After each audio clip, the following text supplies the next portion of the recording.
Welcome everyone to another CTC software webinar. My name is Chris Bircher, Director of Technical Services here at CTC, and today we are going to go over the BIM Data Suite installation system and highlight everything that goes into this package. And because there's a lot here, and we want to make sure that everyone understands how it's supposed to work.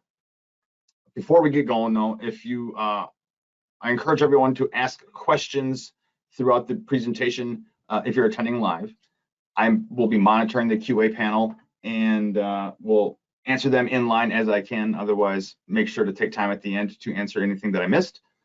If you're attending the recording on our YouTube channel, whenever that may be, please use the comment section and we monitor those as well, and we'll make sure we get your answers back to you. So let's just jump right into it. So over the last, year and a half now, we've been making a lot of changes to our installation sets here at CTC. And if you've watched the last couple of webinars that we've done, you know what's new and what's changed and how the installations work for the BIM suites, for the SIM suites, and our Hive CMS kit. And now today, last piece to the puzzle is doing the BIM Data Suite installs. So we're going to show you as much as I possibly can in the next hour on how to set all of this up. So what you're going to get out of today is understand what's included in the installers. There's some of the changes we've made do apply to the BIM Data Suite setup. So I'll explain what some of that means for people. Walk you through some of the prereqs to get going with BIM Data Suite, and then how to get it all set up, configured, and deployed to your end users. So the overview part. There's a lot that goes into this. This isn't just your normal, CTC plugin where you run the install, you've got your tools. This is a little bit more involved, and there's a lot more pieces in this puzzle. So as far as the installs go, there's two different installations that happen with the BIM Data Suite by itself. There's the server components aspect of this, and that gets installed on a server that manages all the services and collects the data and records it to a database, right? So that's one piece. There is also the user side of this. And that means there's the project snapshot exporter utility, which takes the snapshots. And then there's the project activity logger, or today I'm going to be calling it PAL. That's what we kind of always call it for short. And that is what records data about your active Revit sessions. Both of those come as part of the BIM Suites installation. As you may recall, BIM Suites is our unified installer. We've taken all of our BIM tools and merged them into one single installer. So Manager Suite, Project Suite, Batch Suite, Data Suite, at least some of Data Suite, SuperDoor, and Casework, all part of one installation kit now. And we've broken that out into two different components. There's a single user installer and there's a multi-user installer. The single user installer does not require admin privileges to install, but whoever installs that, whoever's logged in when that's installed, they are the only ones that have access to it. That's where the single user comes into play, right? It's good for that person. If someone else logs onto that machine, they will have to install it too. Multi-user is more of your traditional machine-based installation where you install it on the computer, everyone has access to it, whether they've logged into the system yet or not. When they do ultimately log in, they'll have access. So that's kind of the difference, and it does require admin privileges to install. So if you're just a one-off or a smaller outfit and you want to keep it light and simple, single users your route. If you're a larger organization and you want to manage deployments a little bit better, and you've got installation restrictions on users' machines, multi-user is the way to go for you. And then but before we can even really start talking about the installers for the data suite, there's some prereqs that go onto this with the database that you're using and your database management system, or IDE. So that's where the prereqs come in. Now, we try to help you out as much as we possibly can. We are not an IT-based company. We don't have SQL Server administrators on staff, but we still try to point you down the right path and get you what you need to do this. I am not going to walk through the SQL Server installation today. That would add another hour to this webinar, and I don't want to bore you with something that most of you probably wouldn't do anyway. That's something that your IT department would likely take care of. But you got to read everything. Right? We give you all the documentation from, read this first to here's some what you're getting to setting up your SQL servers, setting up the data suite servers, and then the user guides to go along with it. So and I'll show you what's included in your when you unzip everything, but basically to get your database set up. So we supply a default database that works with the snapshot exporter and the PAL utilities. Those were built to work in a SQL Server environment. And we recommend that you use SQL Server 2008 R2 or newer. I'm currently using 2018 SQL Server on my machine, and works great. The documentation that goes along with this walks you through this, has screenshots based on, I think it's 2016 SQL Server setup. But that's, again, you can go back as far as 2008.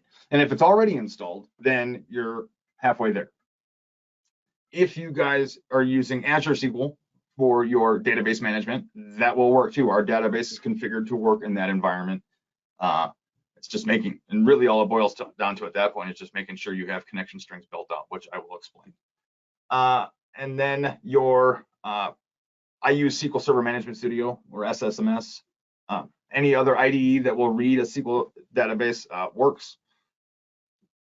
And then there's some additional firewall rules and obviously a restoration of a database to get things working out. So, and that's just all before we even get to setting up the data suite part. All right, so there's a lot that's going into this right out of the gate. So, so I'm gonna not do most of that, right? I told you we're not doing the SQL Server setup. That's already done on my machine, so that's kind of where I'm starting at this point. I still have firewall configurations to make and databases to restore and the toolkit itself to install. So you're going to see all of that today. So when it comes to installing the server components themselves, there is a fair amount to review first. As you're going through and setting up your SQL Server, you're going to see little bits and pieces of information about how things need to be connected and tied together. But this guide right here, 04 BIM Data Suite Servers and Installation and Configuration, gets you exactly what you need to install your Data Suite servers. So I'm going to walk you through as best I can for the setup that we're going to cover for today. And I'll point out various recommendations about how it's best to handle this and how best to set it up as we go. We'll get everything linked up and connected. Then we're going to put on the data admin service, which is there to help you set up the projects and manage some specialized settings. So we're going to walk through getting that set up, and then we're going to move into the next portion of that, which gets into configuring everything. So there's various connection strings that we need to put in place so that the services know where the database lives and how to communicate with it. And that holds true for your PAL server, your snapshot server, and your data admin server. There's also a license file at play here for your project activities license or logging service. And we're gonna, again, I'm gonna show you how to get that all put together first, and then we'll talk user configs after that. So I'm going to switch gears a bit here And we're going to pop over here to my SQL background because, it just kind of looks nicer. So what I've done, than seeing the PowerPoint in the background. So I've got a couple of different things going on here. So the first thing I want to do real quick is show you a bunch of the information that you get in your packs here. So one of the things that you're going to need to do when you get your hands on BIM Data Suite is, again, there's two pieces to this, right? There's the server components, and then there is the user side installs, which is part of the BIM suites. Within your server components, that's a separate download that you'll get access to once you've made the purchase, or once you've requested your trial and we help you get something set up. And in that server components folder, you're going to get a number of different things. You're going to get all the PDFs that explain everything that goes into this. You're going to get the 2 install files that are required for this step. And you're actually getting another folder that I've already moved with the default database information in it. So I've already moved it to my SQL Server folder just because it's part of the recommended workflow for restoring your backup. They want your backup in that spot, and for me, it was just easier to kind of keep everything together. So you would get a default database folder. It has your backup to restore. It has some information about how the database is structured and stuck together. There's a couple of different SQL scripts to assist with applying permissions based on the, just a standard SQL account, or if you're doing it via Active Directory service accounts. We've got a couple of different ways to manage the addition of a couple of different permission sets. The schema piece that's here, that is only necessary if you've got a really, this has been around for a while. So if you're still using an older version of BIM Data Suite for whatever reason, and I'm talking really old, we do have a database update, schema update script to run to bring your database current. I'm not going over that today because I'm only setting up the latest and greatest stuff. And we're talking schema version, I think 4 or lower, and we're up at 5 now. We haven't had to do a schema change in a while, so this is probably unnecessary for most of you, if not all of you. So I'm going to pull this away again, and we're going to start by just quickly explaining a little bit about what these first 4 PDFs are. The last 3 are what they say they are. They're user guides, or they're guides, right? How do I use data admin? How do I use project snapshot? What am I getting with project activity logger, and how to look at the reports, right? So we're not going to hit those last ones, but I am going to talk about the first 4 here. So in the first PDF, it's README first, right? It's the big old README that all software providers have about their products. This is just telling you what you're going to get with your kit when you purchase BIM Data Suite. And the BIM Data Suite add-in itself is in the BIM suites. Then we have the data admin and data suite servers. That's part of the components which we're about to walk through right here in a second. And tells you just a little bit about it, what you're getting, what documents go explain what portions of this. And, for the most part, it's all numbered accordingly, and there's references back and forth to make sure you're looking at the right set of stuff. Number two here is the infrastructure notes.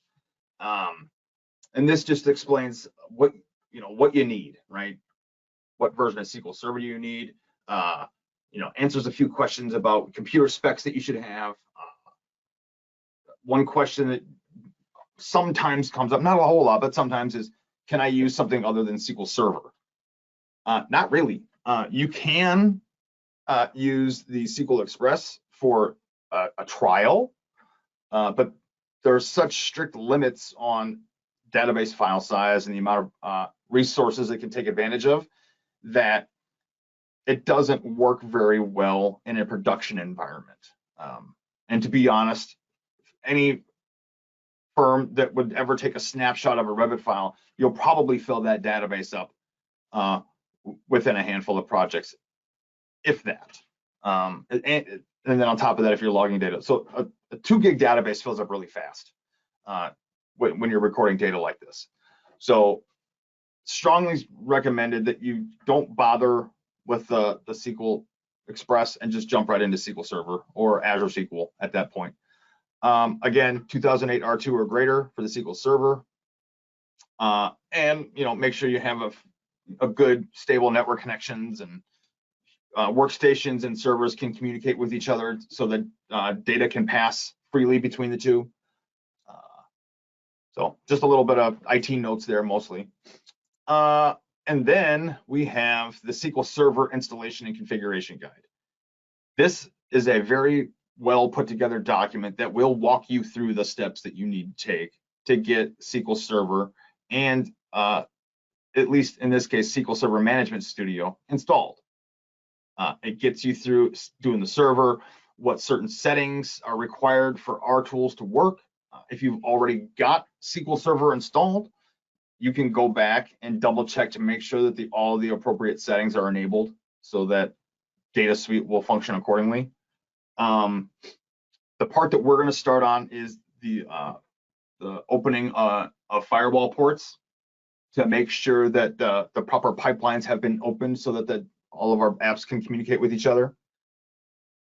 But this is a very good document. It walks you through everything that you need to know. It gives you links to additional resources and downloads if you need them. Talks about good practices for establishing a backup routines and some additional security measures.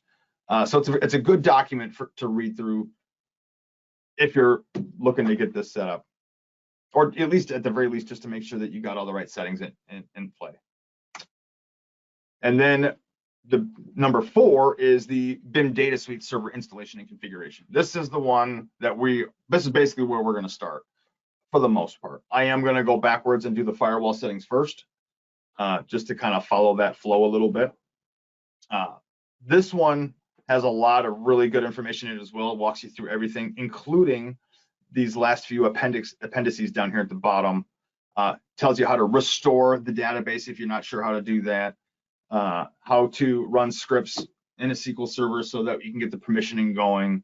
How to set up the services to run as a domain account if you want to do that, and how to configure all the connection strings.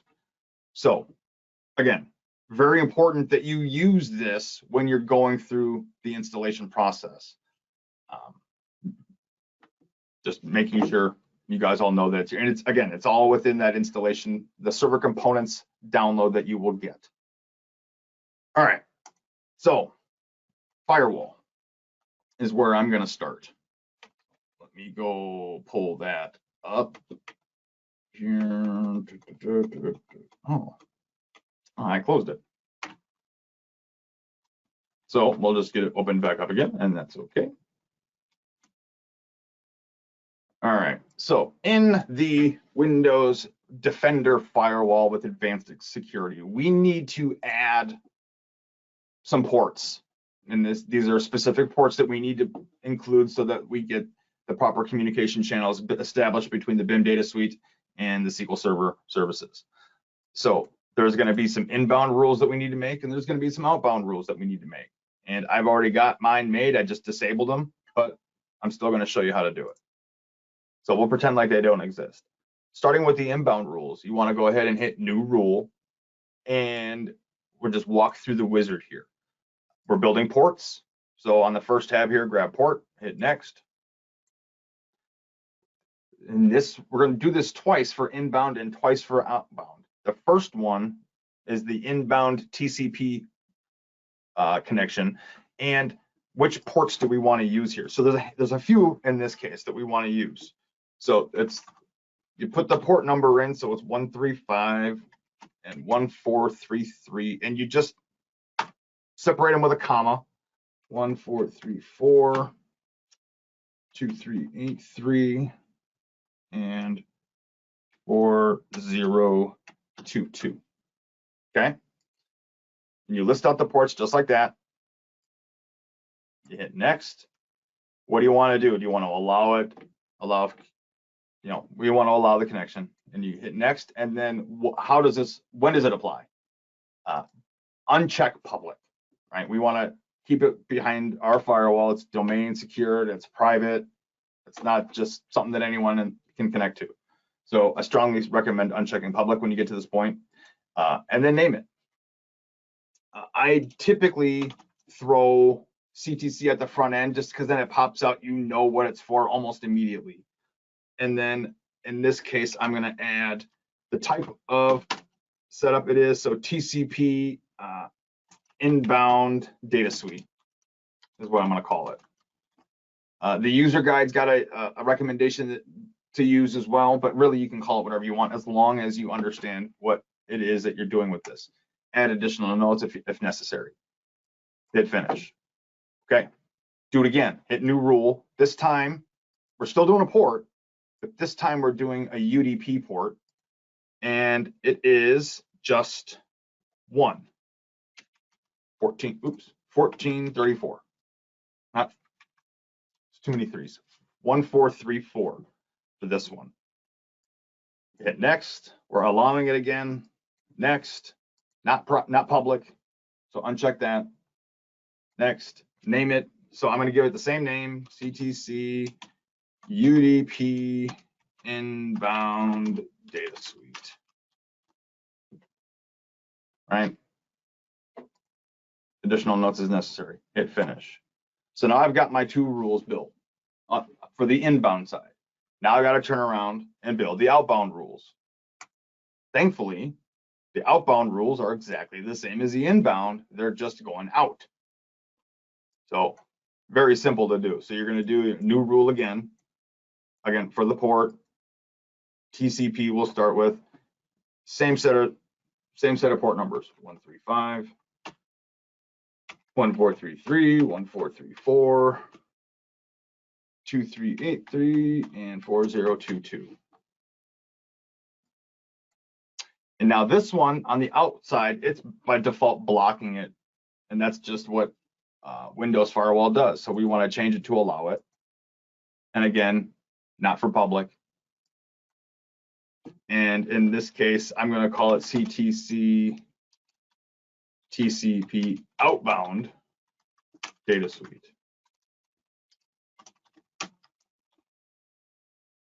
And hit finish. One more time. One more outbound rule for the UDP port. And UDP 1434. Next, allow, not public. Name it, CTC UDP outbound data suite.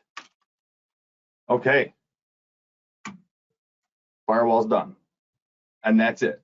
No more steps in the firewall. Other than maybe renaming something because you didn't like how you labeled it, or for whatever reason you missed a port or mistyped one of your port numbers. And you'll find that out relatively quickly if things aren't communicating with each other the way you expect them to. But that's it. So we can close this. And I'm not ready for that window yet.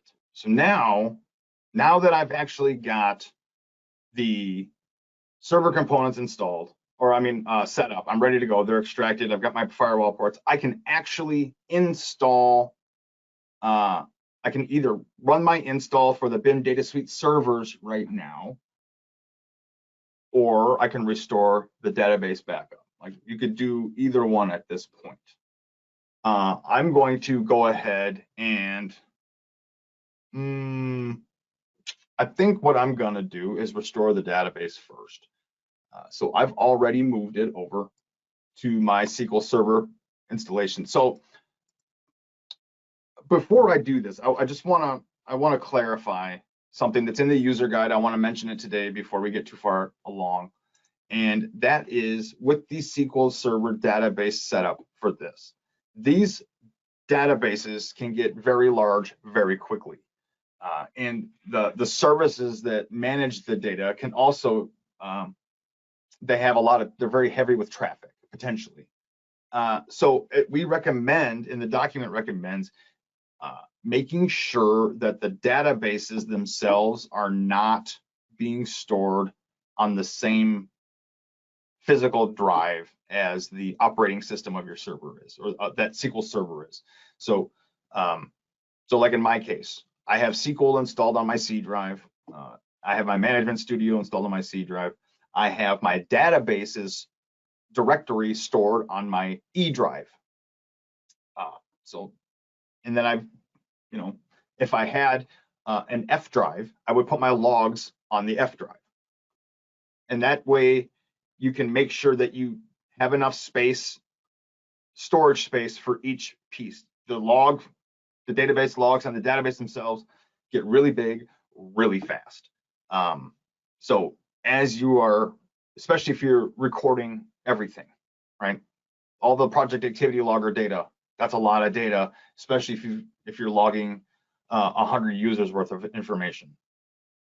Snapshots can take up a lot of space really quickly, even if you're only taking a snapshot of 3 projects, let's say on a weekly basis.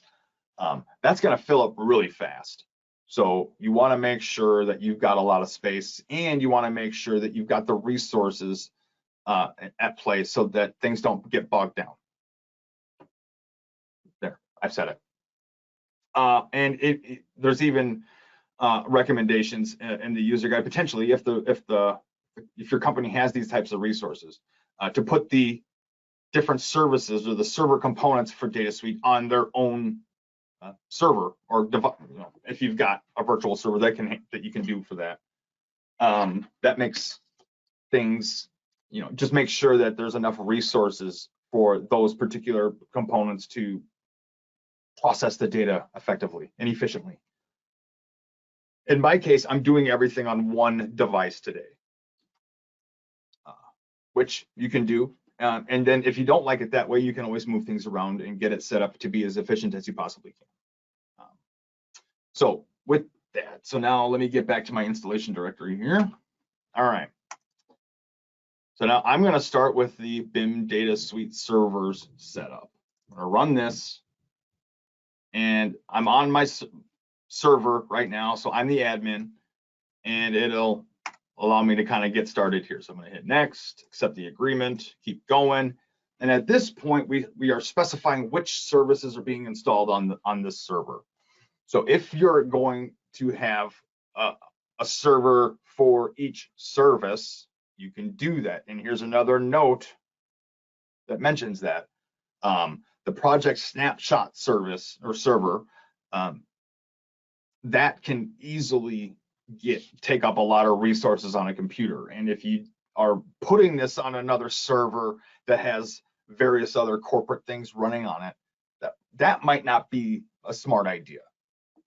You may want to get a designated virtual server spun up to be your CTC Data Suite server that has your snapshot on it, and maybe even your project activity servers on it.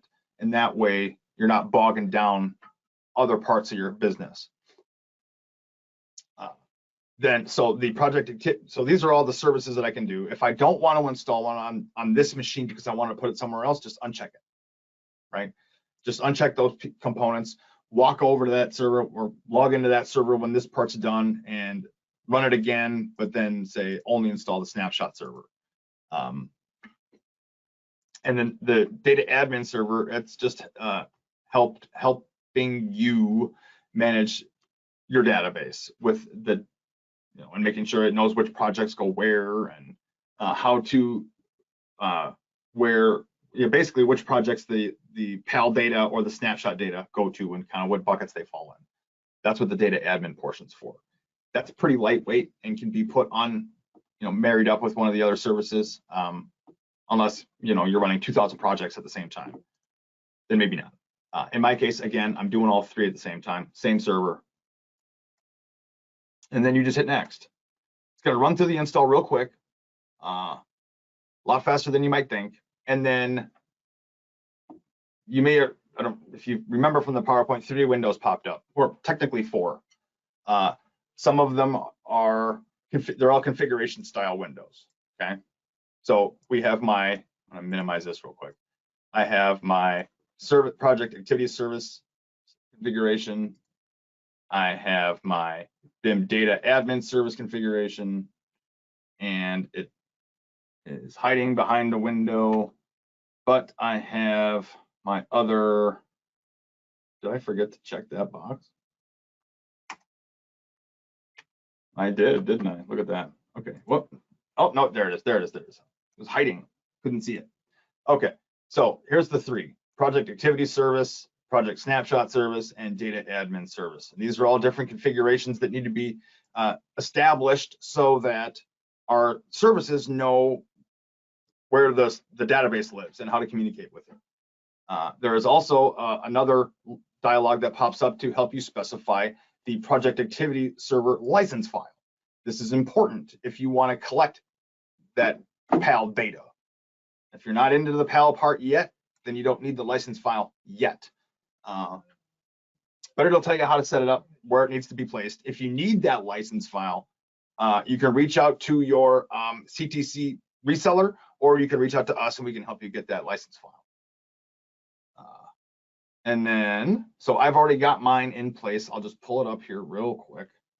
It is not that one.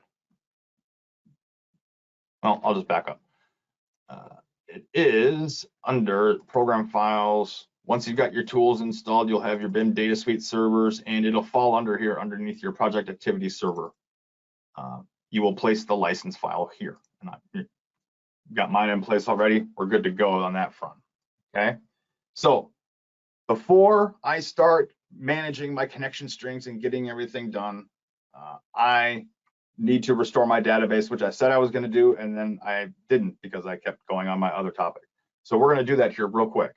So back in SQL, I need to restore my database that came with the server components download. So what you do in SQL, for those of you that need to know how to do that, you would right click on the databases folder once you're logged in and hit restore database.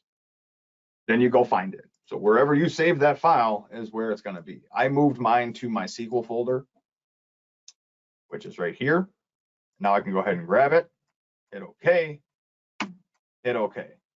and hit OK one more time. It's an empty database. All we're getting here is the data structures that we need to use and all the different tables and stored procedures and all the good stuff that go along with a large database. But it's empty. There's no data here. That's okay. So here's all the tables that'll end up being used for project activity logger or PAL. Here's all the tables that get used for snapshot. And this is just where everything's going to end up at the end of the day. But before we can even do any of it, since we're here, there's one other piece that needs to get run on the database, and that is a permission script. The excuse me, the user guide explains it very, very well. But in a nutshell, there's two different permission sets that we can do. There's one for just making sure that you have a SQL service account set up so that you can, tasks can be run on the database and people can log in and access it and do things with it.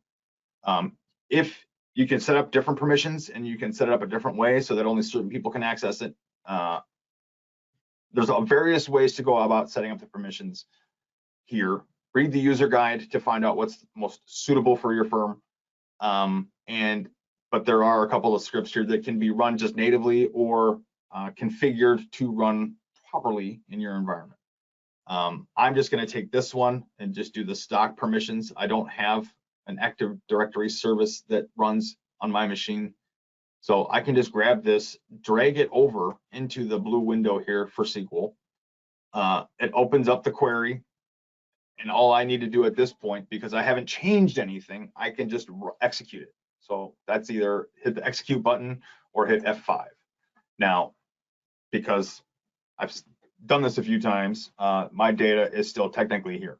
So we're good to go. It just makes sure everything's working. We're all set. Good to go. We're done in SQL. That's all I can show you in SQL today. Excuse me. Okay. Now, the last step that we need to do to tackle before we can move on is making sure that everything is talking to the databases and to the services. So I've got my database. I've got it.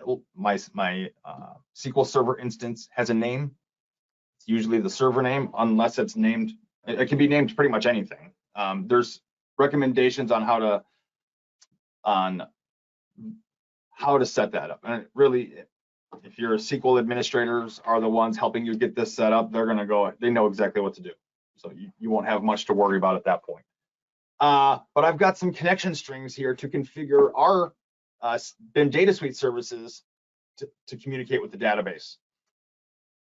This connection string here is what we need, and it contains the server info, the username and password that's are being given access, and so we need to make sure that this matches what we need. So in my case, since I'm using mostly out-of-the-box stuff, technically all I need to do is make sure that my server is correct, and right now it's not, because that is what happens out of the box.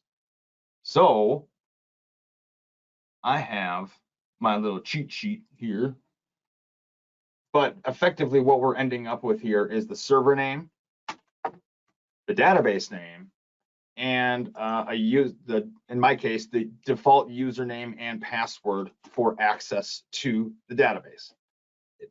That's the service account I set up, that's the permissions I've given it, and it allows my services that I've installed to communicate with the database and write data to the database.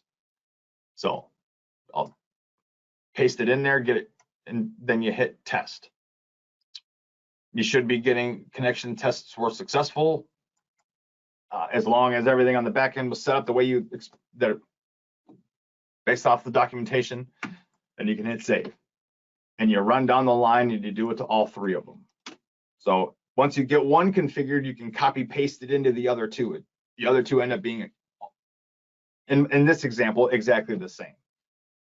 If the snapshot servers or PAL servers end up on different devices, the only thing that'll really change in that point here is potentially the server name. And again, documents explain all of that in oodles of detail. Perfect. So everything checked out, everything's good. I've saved it all. Now, before I can even start using it, honestly, the smart move at this point is to restart the services, right? We've got them installed, but they didn't have any connections at that point. If I want to go ahead and install data admin or install snapshot or PAL on a machine, and I want it to start working, the best thing you can do before you even run those installs is just quickly come into your services and restart the CTC services. And there are three that we are worried about here. There's the BIM data admin server.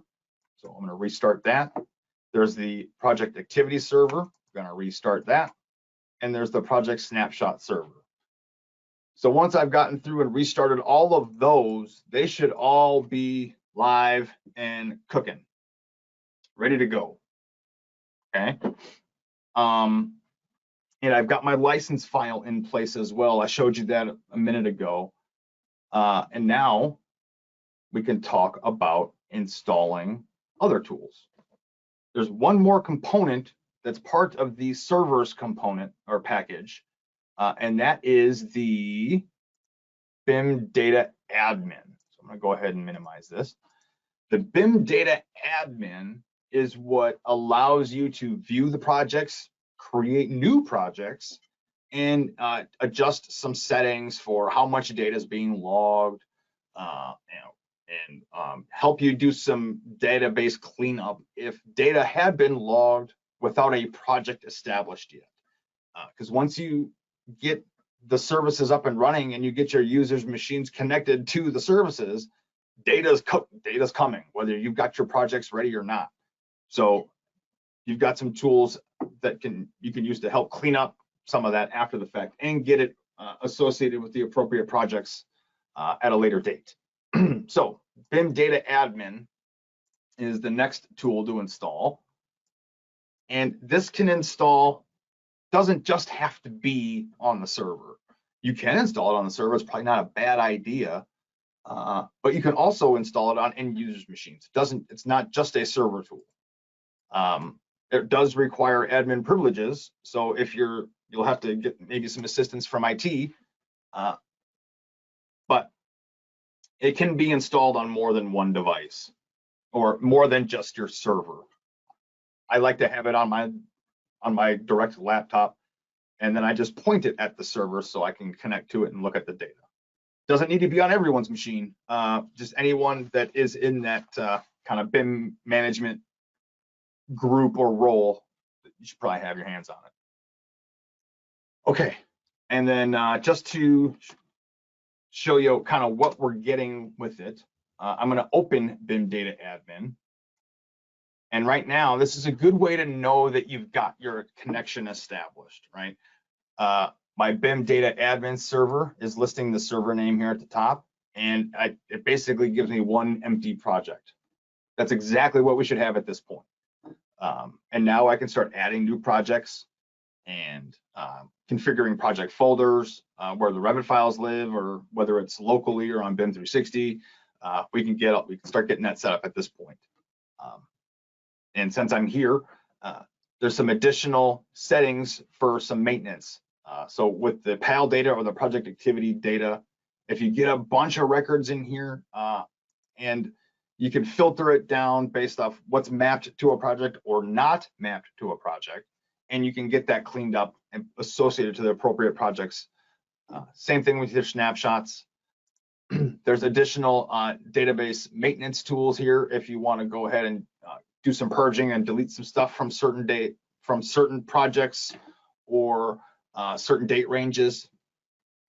And then there's some additional company-wide settings, specifically checking, do we want to know what add-ins are being installed on people's machines? Do we want to know when things are being audited, when print jobs are happening? How do we want to get information about the warnings in the Revit files? I'm good with summarized. That's enough information for me. Detailed also fills up real quick. So,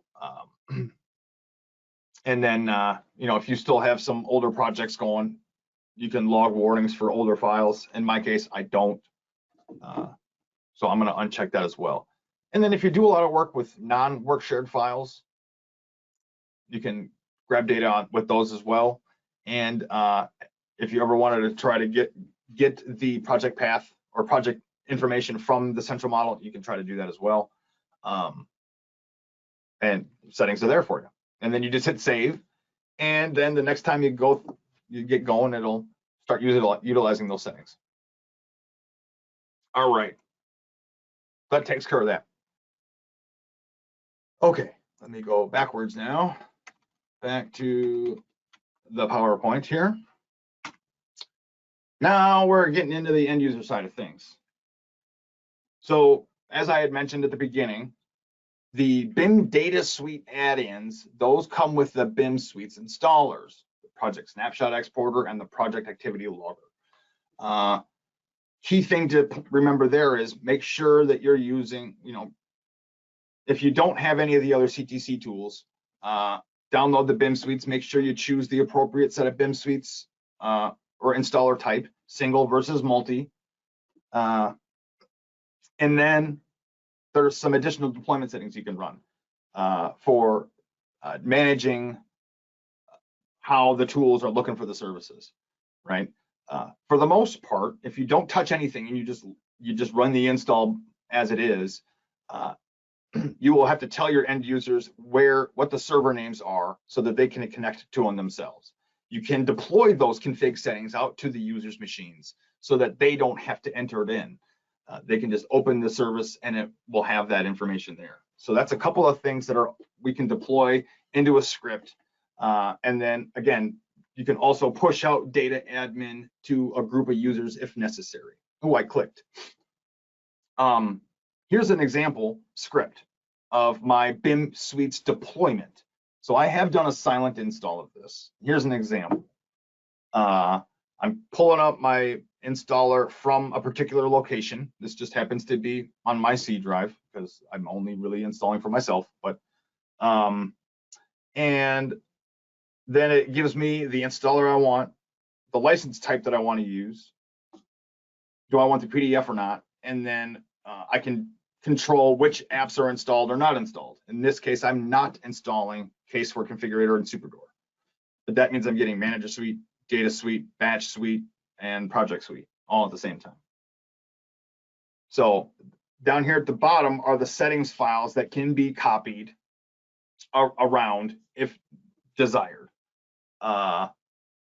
For the BIM data admin settings, the PAL client settings, and the project snapshot exporter settings. And really all those settings files are doing is telling that machine where the server is for those pieces.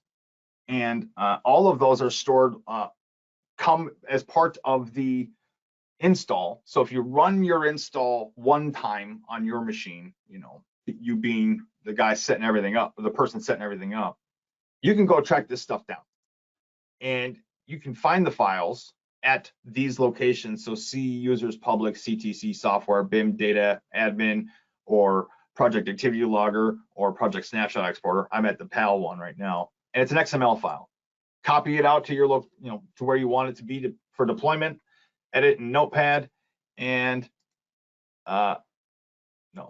and then you can see little bits and pieces. So for data admin, I can change the server host name or the service host name right here. Just put the server name in, save it. Same thing with snapshot. Put the server name in, save it. PAL, server name, save it. Once you've got those configured, they can now be part of your deployment package and installed built into your deployment so that your end users don't have to do anything extra. With the snapshot settings, you can actually include additional information about the filters or the snapshot filters and where they need to look for stuff. You can change logging directories if you want. There's this is the snapshot one. You can set up a whole bunch of defaults in the snapshot one that may be really useful for your project teams. Okay, so what I wanted to do real quick is I'm just going to do a quick manual install of the BIM suites just so you can see it happen. I can show you where the things are, and then yeah, this one. So we'll go back to here and here, here, here, there, and there we go. I'm going to run this real quick. If I were deploying it and I had it in my batch routine like you see behind me here, I could push that through and just create a little login script for people and just say run as admin if they had admin rights. If they didn't have admin rights, I could put it up through like Software Center or PDQ or whatever deployment package you want to use or service you want to use, and you could PowerShell script or format it according to whatever product you're using. But since it's just a simple MSI with some silent switches and command line switches in it, you can pretty much run it through any one of those things that you want. So I'm just going to go through this here real quick. I want to point out that if you're only if you've already got the CTC tools installed and you notice that BIM Data Suite is not installed, you'll be able to run a repair and modify it, or if you only to get Data Suite added, or if you only need a Data Suite. At this point, you can do a custom install to isolate Data Suite and install nothing else. So the options are here to customize this a little bit. You can do it scripted, you can do it interactively. It's up to you. And then just go. It's pretty quick install either way you look at it, whether you're installing everything or just the one thing. It goes fairly quickly. Yeah, so if I was deploying it, I would push out these settings to go along with it just so that it points to my servers. And that basically does everything. Now at this point, what I can do is I can open up a Revit file. I can start logging data almost instantly. Before I want to do that, though, there's one little quick test that I want to run to make sure that we've got a connection established without actually opening up Revit. I can do this without opening Revit. And that is just gonna change my background again real quick, but that is using the PAL configuration tool. So once Data Suite or the BIM suites have been installed and you installed Data Suite, there's a test that you can run to make sure that that particular service is going to work. Now, you don't need to run this on everybody's machine, but once you tested your installation, you tested your deployment, you tested out all your settings, you think you got it working on your machine that you're testing with, open up the PAL configuration tool, make sure that the server name's posted in here, or whatever server is managing the project activity logger data, and make sure your license file is in the right place, and hit test. And what should happen is it should pass. And it'll tell you what the service addresses are and what version of the database you're on. And current version of the database is 5. If you get an error at this point, there's something wrong in the configuration. Likely the license file is not put in the right location, or the server name that you typed in here was misentered, or maybe a port's not open. So, but then you save that and you're good to go at this point. Everything is all done. Everything is all set. When you open Revit, you're going to start logging data immediately. And then to review that, you can look here in SQL Server, or you can take advantage of some of the files that come along with the Data Suite installs to start reviewing the data there. And those are all found in the BIM Data Suite install. And I am trying to find the folder that I had pulled up for you to show you this.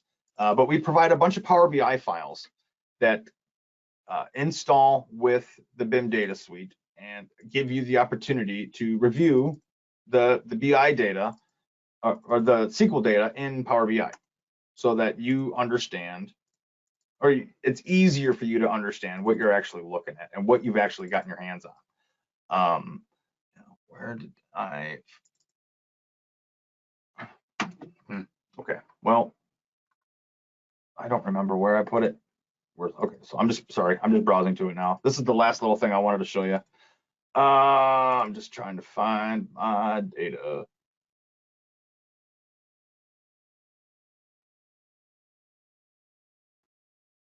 Well, let's just do this. I'm going to show you what it looks like.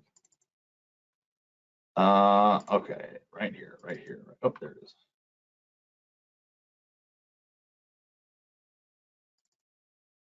There we go. Now, okay, I found it. I'm opening it. Of course, it opens on my other screen, but so I'm opening up the Power BI file. You do get 3 Power BI files when you install the product. One of them is strictly for your project activity logger data. Another is strictly for the other 2 are strictly for your snapshot data.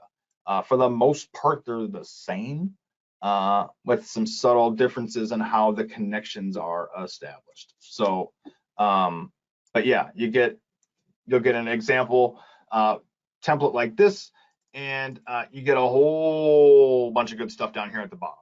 And really, the goal here, the key here is just to make sure that it's looking at the right place. So you would edit the parameters of this to make sure it's connecting to the appropriate server, right? So you put your server name in there, make sure the database that you're looking at states clearly, you hit OK, you hit refresh, you wait a while if you've already got data. If you didn't open this until you've already started collecting data, it's going to take some time to refresh, just like mine's going to take some time as soon as I hit apply. And you'll start to log data.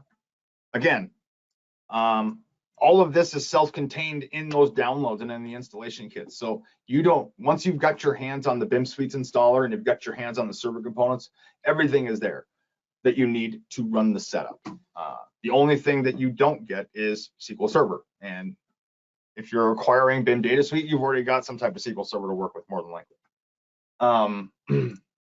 So last but not least, getting your hands on this stuff. So if you're interested and you want to get your hands on BIM Data Suite, come to our website, ctcsoftware.com, click on BIM Data Suite on our products page.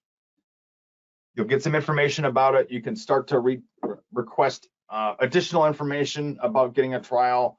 The best way to get your hands on information for this is just to reach out to us. Have a conversation with myself or Sean.